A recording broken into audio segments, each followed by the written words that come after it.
Late last week, Russia invaded the sovereign nation of Ukraine, and in response, Ukraine began handing out weapons to its people to fight the invaders. And just like that, the left-wing peanut gallery over here in the US came out in droves in favor of strong borders and armed citizens. Like they haven't spent years fighting for the exact opposite here at home. Except here's the problem. If the only time that you support strong borders is when somebody else's get overrun, and the first time that you think a civilian should ever touch a gun is when he's fighting for his life against a bunch of guys in tanks, you're about as sharp as a bowling ball and twice as dense. And I won't be told how much I have to care about another country by a bunch of fools who could care crap all about their own.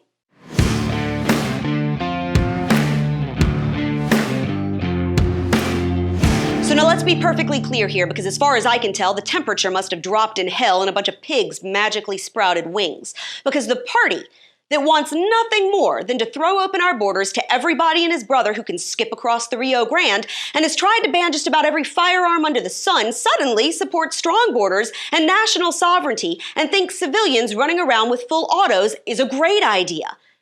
About 3 seconds after the Ukrainian government began handing out AK-47s to every man, woman, and 80-year-old grandma who could hold one, liberals watching the bloodshed on Twitter from their couches 5,000 miles away like some bizarre version of the Hunger Games began praising civilians taking up arms against the Russian invasion. Because suddenly, thousands of untrained residents patrolling the streets with machine guns is totally okay. Here's Occupy Democrats hailing how awesome it is that Ukraine is passing out AKs to anyone with 2 arms and a pulse.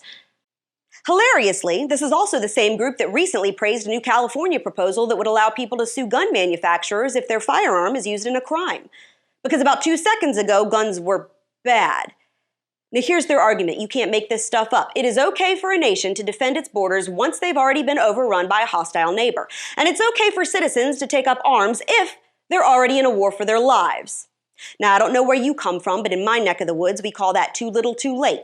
That's like trying to patch up the hole in your roof after the storm's already started. You can slap some duct tape on it, but it's not going to keep your couch from taking a bath. The time for citizens to be armed is not after the fighting has already started, morons. So you're saying the first time you want Joe Schmo picking up a firearm is when someone hands him a machine gun and tells him to point it at an advancing army? You think that's a smart play? How about this crap for brains? If you're invading a country, you can drop missiles and establish air control all you want. But unless you want to become the proud new owner of a desolate dirt pit inhabited by a family of cockroaches and not much else, eventually you're going to have a ground game and set up an occupying force. And that is awfully hard to do if everyone you're trying to control is armed to the teeth and already knows how to use it. The time for citizens to be armed and ready is before the shooting starts. Just like the time to have national sovereignty is before your borders get overrun by someone who's decided that your country is up for grabs. But for some reason, you guys only seem to care about borders and a nation's right to defend them when they're over there in Europe. Then suddenly, countries have the right to tell people to shove off, but here in America, not so much. More than 2 million illegal aliens got caught crossing our border last year. That doesn't include all the ones who didn't get caught, God only knows who. Another 154,000 were caught in January. Hundreds of thousands more came across footloose and fancy-free. Lord only knows how many criminals, gangbangers, child molesters, murderers, and people we've already kicked out. And if we say jack all about it, we're racists who hate foreigners. But now, our border agents, who can't do their jobs without AOC running down to Texas and calling them all Nazis, or DHS Secretary Mayorkas whining about how they hurt his feelings by telling him he sucks at his job, now those agents are being asked to volunteer to help evacuate Ukraine because their borders have been invaded, and every American socialist with a smartphone thinks that's a tragedy. Never mind that our own border is spewing people like a busted fire hydrant. We're now going to divert agents from our border to help handle Europe's problems. You know what's a real tragedy? That such a large segment of the populace is so intellectually bankrupt that they only give a crap about national defense when it's another nation that needs defending. My heart breaks for the Ukrainian people, everyday human beings just going about their lives who are now having to take up arms to defend their country while watching their apartment buildings get blown to smithereens and their countrymen get slaughtered. That is horrific. And frankly, I wish every single one of those people had not only been armed, but fully prepared to blow any invading force sky high.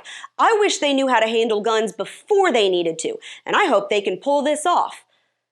But I will not be lectured on how much I should care about another nation by idiots who are perfectly fine waging a war against our own, who allow our borders to sit wide open to every conceivable threat, and who are perfectly fine leaving our own people defenseless, who fall all over themselves slipping in their own crocodile tears when it comes to someone else, but are perfectly fine with all of that happening right here. And that's your Reality Check, America. Make sure you subscribe to our YouTube and Rumble pages, like us on Facebook and Twitter, and stay sane out there.